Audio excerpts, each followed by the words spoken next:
Welcome to my channel. കുറേ ദിവസങ്ങൾക്ക് മുന്നേ ഞാൻ ഇങ്ങനൊരു വീഡിയോ ഷെയർ ചെയ്തിട്ടുണ്ടായിരുന്നു കേട്ടോ.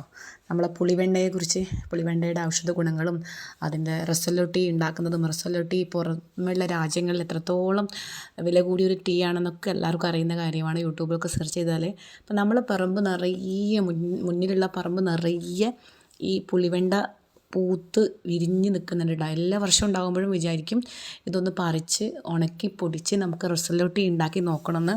പക്ഷേ ഓരോ കാരണം കൊണ്ട് നമ്മളത് മറന്നു പോവുകയും ചെയ്യും, പിന്നെ അതങ്ങ് ഉണങ്ങി പോവുകയും ചെയ്യും. ഇവിടെ ആരും ശ്രദ്ധിക്കാതെ വെറുതെ എല്ലാ വർഷവും പൂത്ത് കായ്ച്ച് അങ്ങ് പോവുള്ളൊരു പുല്ല് പോലെ, ഒരു വിലയില്ല ആർക്കും കേട്ടോ. ശരിക്കും പറമ്പിൽ നട്ടും വെറുതെ മുളച്ച് വരുന്നൊരു പുല്ല് ആയിട്ടാണ് ഇത് കാണുന്നത് കേട്ടോ. എല്ലാവരും ആർക്കും ഇതിൻ്റെ ഗുണങ്ങളോ ഇതിൻ്റെ ഔഷധ ഗുണങ്ങളോ ഇതിൻ്റെ ബെനിഫിറ്റിനെ കുറിച്ചൊന്നും ആർക്കും ഒന്നും ഡീറ്റെയിൽ ആയിട്ട് അറിയില്ല. പലപ്പോഴായിട്ടും ഇവിടെ തമിഴ്നാട്ടിലെ ആളുകൾ വരുമ്പോൾ അവരിതിൻ്റെ ഇല കൊണ്ടുപോയിട്ട് തോരൻ വെക്കുക എന്നൊക്കെ അല്ലാണ്ട്, പണ്ട് കാലങ്ങളിൽ വീട്ടിൽ പറയുമ്പം ഒരുപാട് വർഷങ്ങൾക്ക് മുന്നേ വീട്ടിൽ മീൻകറിയൊക്കെ ഉണ്ടാക്കുമ്പോൾ, അതേമാതിരി മത്തിയൊക്കെ വാങ്ങി വെക്കുമ്പോഴും നമ്മൾ പുളിക്ക് പകരം ഉപയോഗിക്കുമെന്ന് പറയുന്ന കേട്ടോ. അതാ എൻ്റെ വീടിൻ്റെ ഈ ഫ്രണ്ട് ഭാഗത്താണ് മുഴുവനായിട്ടും ഇതുണ്ടായി നിൽക്കുന്നത്.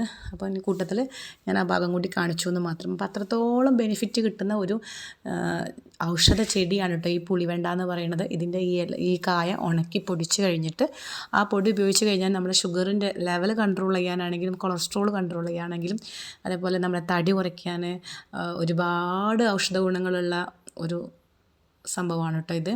അപ്പോൾ ഇതാ ഇത്തവണ എന്തായാലും ഇതൊന്ന് പറിച്ച് ഒന്ന് ചായ ഉണ്ടാക്കി നോക്കണമെന്ന് വിചാരിച്ചു. ഞാനും മക്കളും കൂടെ അതൊക്കെ പൊട്ടിച്ചിട്ടോ. ഭയങ്കര മുള്ളാണ് ഇതിൻ്റെ അകത്ത്. അപ്പോൾ കയ്യിലിങ്ങനെ തട്ടുമ്പോൾ വലിയ മുള്ളല്ല, കണ്ണിൽ കാണാൻ പറ്റാത്ത ഇങ്ങനെ നാര് പോലെയുള്ള മുള്ളാണ് കേട്ടോ. അപ്പം നമ്മളതൊക്കെ പറിച്ചിതാ മുകളിൽ കൊണ്ടുവന്നിട്ട് അതിൻ്റെ അകത്ത് നിന്ന് അതിൻ്റെ ചുമന്ന ഭാഗം മാത്രം നമ്മൾ പെറുക്കി എടുത്തിട്ടുണ്ട്, പൊട്ടിച്ചെടുത്തിട്ട് അത് ഉണക്കിയിട്ട് പൊടിച്ചിട്ടാണ് നമ്മൾ ചായ ഇടുന്നത്. അപ്പോൾ അത്രയും ഒരു പാത്രം നിറയെ പൊട്ടിച്ചിട്ട് അതിൻ്റെ കായെല്ലാം കളഞ്ഞിട്ട് കിട്ടിയത് ഇത്രത്തോളമാണ് കേട്ടോ. അപ്പോൾ ടെറസിൻ്റെ മുകളിൽ അത്യാവശ്യം നല്ല വെയിൽ കിട്ടുന്ന സ്ഥലമാണ് കേട്ടോ. അതാണ് ഡ്രാഗണൊക്കെ ഞാൻ അവിടെ ഉണ്ടാക്കിയിരിക്കുന്നത്. വെയിൽ കൊണ്ട് തന്നെ ഡ്രാഗൺ നന്നായി ഉണ്ടാവലുണ്ട്. അപ്പോൾ ഇവിടെ ഞാനിത് ഉണക്കാനിടും കേട്ടോ. രാവിലെ പോകുമ്പോൾ ഉണക്കായിട്ട് പോയി സ്കൂൾ വിട്ട് വന്ന് കഴിയുമ്പോൾ ഏകദേശമൊക്കെ റെഡി ആവും കേട്ടോ. 2-3 ദിവസത്തെ വെയിൽ കൊണ്ട് തന്നെ നമുക്കിത് റെഡിയായി കിട്ടും. അത്രയ്ക്ക് വെയിലാണ് ഇവിടെ, ഭയങ്കര വെയിലാണ്. അപ്പോൾ ഇതിടാൻ വന്ന സമയത്ത് ഞാനിങ്ങനെ മരത്തിലേക്ക് നോക്കിയിട്ടുണ്ട്. ഫ്രണ്ടിലൊരു മരം ഉണ്ട് കേട്ടോ. ആ മരത്തിൽ കാക്ക കൂട് വെച്ചിട്ടുണ്ട് കേട്ടോ. അപ്പോൾ ഇതാ കാക്കക്കുട്ടികൾക്ക് ഞാനിങ്ങനെ വീഡിയോ എടുക്കുമ്പോൾ കാക്ക പറന്നു പോയി. അപ്പോൾ ജസ്റ്റ് ഇങ്ങനെ ആ കൂട്ടത്തിൽ ഈ വീഡിയോ എടുക്കാൻ വന്നപ്പം എടുത്തു എന്ന് മാത്രം. പലപ്പോഴും എൻ്റെ കൂടെ വർക്ക് ചെയ്യുന്ന ടീച്ചേഴ്സാണെങ്കിലും ഫ്രണ്ട്സൊക്കെ എന്നോട് ചോദിക്കുന്നുണ്ട്, നിനക്ക് ഇതിനൊക്കെ എവിടുന്ന ആ സമയമെന്ന്. വീട്ടിലെ ജോലി തീർക്കണം, സ്കൂളിലേക്ക് പോകണം, വൈകിട്ട് വന്നു കഴിഞ്ഞാൽ വീട്ടിലെ കാര്യങ്ങൾ നോക്കണം. അതിൻ്റെ ഇടയിൽ നിനക്കിപ്പോൾ എപ്പോഴാണ് വീഡിയോ എടുക്കാനും അത് എഡിറ്റ് ചെയ്യാനും ഒക്കെ സമയം?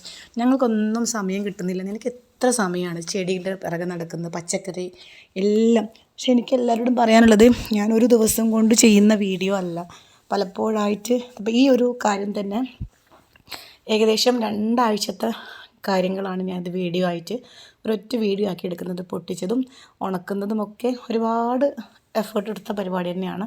ഒരുമിച്ചൊരു ദിവസം കൊണ്ട് എടുക്കുന്ന വീഡിയോ ഒന്നല്ല, പലപ്പോഴായിട്ട് എടുത്ത് വെക്കുന്ന വീഡിയോ നമ്മൾ എഡിറ്റ് ചെയ്തിട്ടാണ് അത് ചെയ്യുന്നത്. ഒഴിവിനനുസരിച്ച് എപ്പോഴെങ്കിലുമൊക്കെ കേട്ടോ എഡിറ്റ് ചെയ്യൽ. അങ്ങനെ ഒരു 3 ദിവസത്തെ വെയിൽ കൊണ്ട് എനിക്ക് ശരിക്കും നന്നായി പൊടിയും, നമ്മളിങ്ങനെ കൈകൊണ്ട് പിടിച്ചതാ നന്നായി സൗണ്ട് എടുക്കണമെന്നുണ്ടായിരുന്നു. പുറത്തേക്കുള്ള സൗണ്ട് കാരണം എനിക്കിതിൽ ആഡ് ചെയ്യാൻ പറ്റാത്തതുകൊണ്ട് ഞാനത് വോയിസ് ഓവർ കൊടുക്കുകയാണ് കേട്ടോ. അപ്പോൾ നമ്മൾ കൈകൊണ്ട് ഇങ്ങനെ പിടിക്കുമ്പോൾ തന്നെ പൊടിഞ്ഞ് കിട്ടുന്നുണ്ട്. അപ്പോൾ നമ്മൾ ഇത് റെഡി ആയിട്ടുണ്ട്. പുളിവെണ്ടയുടെ റസൊല്ലൊട്ടി ഉണ്ടാക്കാനുള്ള കാര്യങ്ങളൊക്കെ റെഡി ആയിട്ടുണ്ട് കേട്ടോ. അങ്ങനെ ഞാൻ വെള്ളം തിളപ്പിച്ചു. ഇതിനകത്ത് യൂട്യൂബിൽ നോക്കി കഴിഞ്ഞപ്പോൾ ഇഞ്ചി ഇട്ടിട്ട് കഴിക്കുന്നവരുണ്ട്, വെറുതെ ഇട്ട് കളിക്കുന്നവരൊക്കെ ഉണ്ട് കേട്ടോ. അങ്ങനെയൊക്കെ നമുക്ക് കുടിക്കാം. ഞാനിവിടെ ഒരു കഷ്ണം ഇഞ്ചിയും കൂടി ഇട്ടിട്ട് ഒരു പിടി എന്നല്ല ഒരു 6-7 ഇതളിട്ടിട്ടാണ് തിളപ്പിച്ചത്. അപ്പോൾ ഭയങ്കരമായിട്ട് ഡാർക്ക് കളറൊന്നും ആയിട്ടില്ല. നമ്മൾ വീഡിയോയിൽ കാണുമ്പോൾ ഭയങ്കര ഡാർക്കായിട്ടാണ് യൂട്യൂബിൽ നോക്കുമ്പോൾ. പക്ഷേ ഞാൻ ഉണ്ടാക്കിയപ്പോൾ അത്ര ഡാർക്കൊന്നും വന്നില്ല. പക്ഷേ ശരിക്കും നമ്മൾ കൊടംപുളി ചൂടുവെള്ളത്തിൽ ഒഴിച്ച് വെച്ചാൽ കഴിക്കില്ലേ, അതേ ഫ്ലേവറാണ്. മധുരം ഇട്ട് കഴിക്കാം. നമ്മൾ ഷുഗറൊക്കെ കൺട്രോൾ ചെയ്യണമെങ്കിൽ നമ്മൾ മധുരം ഒഴിവാക്കണം. മോന് മധുരം ഇട്ട് കഴിച്ചപ്പോൾ കുഴപ്പമില്ല എന്ന് പറഞ്ഞു കേട്ടോ. പക്ഷേ അത്ര വലിയ ടേസ്റ്റ് ഒന്നുമില്ലെങ്കിൽ കൂടി നമ്മൾ ആരോഗ്യം നോക്കുമ്പോൾ ടേസ്റ്റിനോട് പ്രാധാന്യം കൊടുക്കേണ്ട ആവശ്യമില്ലല്ലോ. അപ്പോൾ എല്ലാവരും ഒന്ന് ട്രൈ ചെയ്ത് നോക്കണം കേട്ടോ.